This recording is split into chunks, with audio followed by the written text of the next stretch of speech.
ఇక్కడుండే అన్ని వస్తువులకి కొన్ని కథలు ఉంటాయి. ఆ కథలు వెనక కొన్ని జ్ఞాపకాలు ఉంటాయి. మా అమ్మమ్మ ఎప్పుడూ చెప్తూ ఉండేది, ఇది పాత సామాన్ల గది కాదు, ఒక జ్ఞాపకాల నిధి అని. హలో సంతోష్, ఏం చేస్తున్నావు?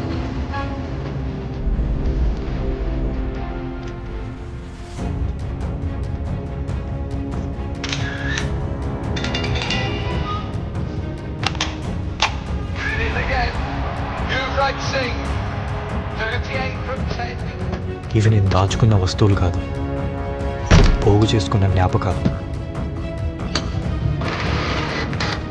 మన చిన్నప్పటి ఫ్రెండ్స్తో క్రికెట్ ఆడుకునే రోజులు,